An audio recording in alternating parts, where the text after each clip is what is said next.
Hi everybody, this is Cara at wiseroots. Today we're going to be talking about parasite cleansing. Not the most attractive topic, no, absolutely not, but I would say it's very necessary for both you and your animals to do one at least a minimum of twice a year.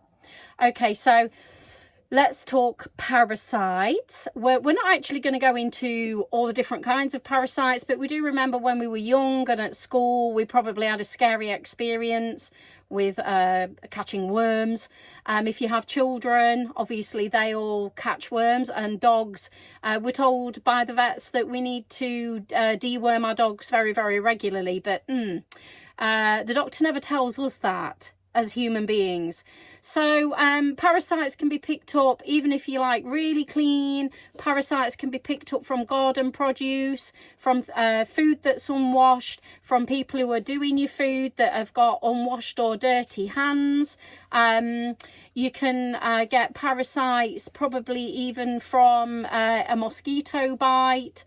There's lots of different ways that even though you're kind of clean and everything's okay, I would still recommend doing a parasite cleanse at least once a year. So this video is actually, I'm recording it on worm moon.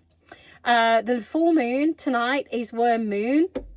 And this is the perfect time to do parasite cleanses. The reason being is that between new moon and full moon, the female worms would start to ovulate. And basically what they would do just before full moon is detach themselves off of organ or linings inside your gut to go and lay eggs. Scary stuff. Now, I don't want, there's a lot of naturopaths and holistic practitioners out there that are doing real scare stories, posting pictures of great big teethy worms and things like that. I don't want to do that. It's just a protocol. It's something that I have done for over a decade, just for my own personal health. I absolutely love doing it. It just makes me feel better knowing that I'm cleansing myself, and I like to use completely natural methods to cleanse both myself and the people who you're living with, obviously, would ideally be cleansed too, all at the same time. So if you have children or a partner, get them on board, kind of discuss and talk to them about it.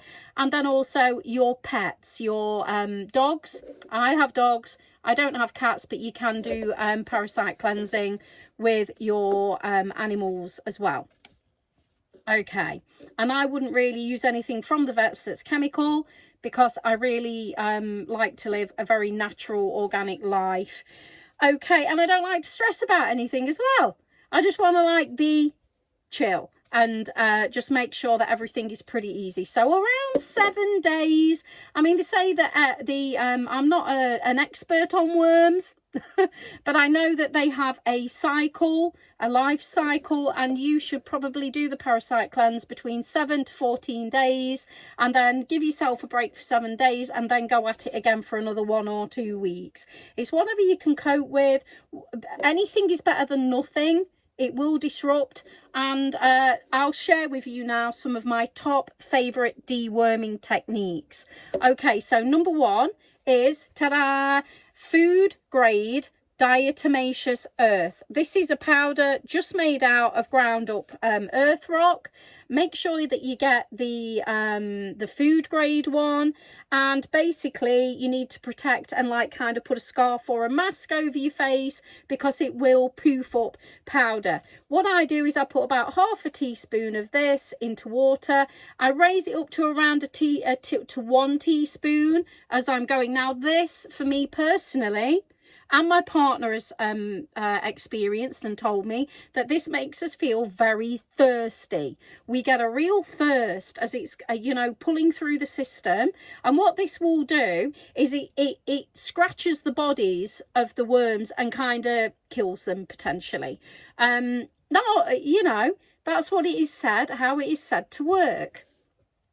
So internally, what I would do, I'm going to open it now. So I'll just cover my face up while I'm doing it. I've got a glass here with some filtered water in and a spoon. So a glass and a spoon, my powder with the lid on. Okay, so I'm going to open the powder, take about half a teaspoon. I actually give my dogs this as well.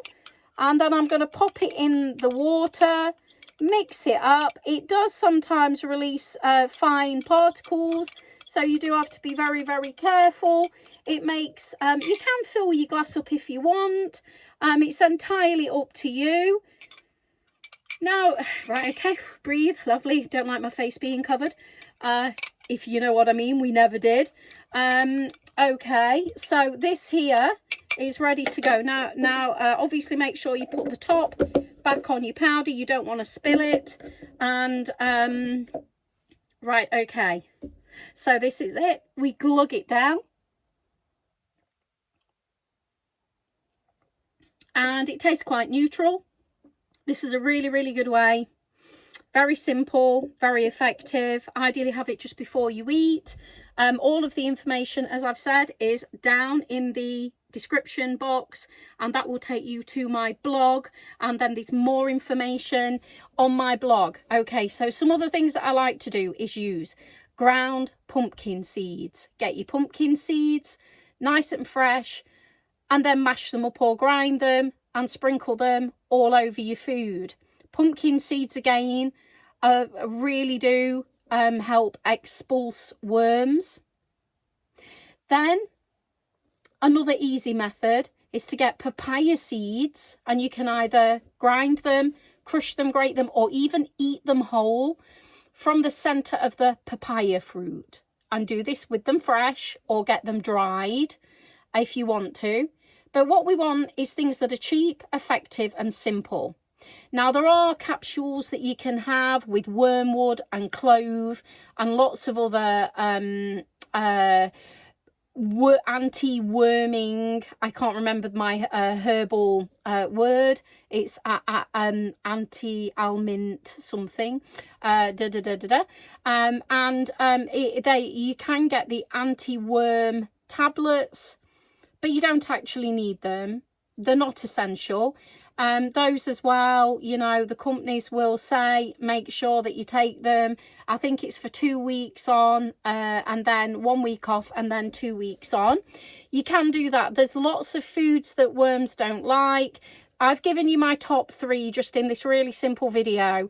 Diatomaceous earth, pumpkin seeds, make sure you take them in the you can do all of these 3 at once, and then raise up and have papaya seeds, at least like a teaspoon to a tablespoon a day. So I know that diatomaceous is 100% safe for dogs as well. I don't know about cats. I know that pumpkin seeds are pretty safe as well. Okay, so that's 3 remedies. I'll give you a 4th one that I absolutely love very much, and it's absolutely amazing at deworming, okay, is olive leaf. Olive leaf is an absolute amazing herbal dewormer. You can get, or make sure you get organic olive leaves, or you can even get the tincture. And you could even pop it in your glass with your diatomaceous earth, or you could take it separately at different times of the day. Okay, well, I hope you've enjoyed this video on deworming. It's not a good subject, is it? It is kind of like really squeamishy, really not good, but it is pretty much essential, I would say, for you to do. So if you've enjoyed this video, please give me a like. Place in the comments. There's so many different ways that you can do worming. You know, this isn't like a video on every single thing, you know, and in my blog there's like about 5 times more information than on this video. This is just like, these are my favorites, and this is my go-to, and this is how I've done it for like 10 years, and it's stuck and stayed. and I absolutely love deworming myself. Springtime and autumn time are the best times. And remember, full moon, always do it at the week before full moon if you're going to do it, or even just for a few days, 2 or 3 days, over that period, you know, 2, 3, 4 days over the full moon period. And then it can help if there is anything, kind of dislodge it in there. Okay, so thank you very much for watching. Lots of love, Cara at Wiseroots. Bye.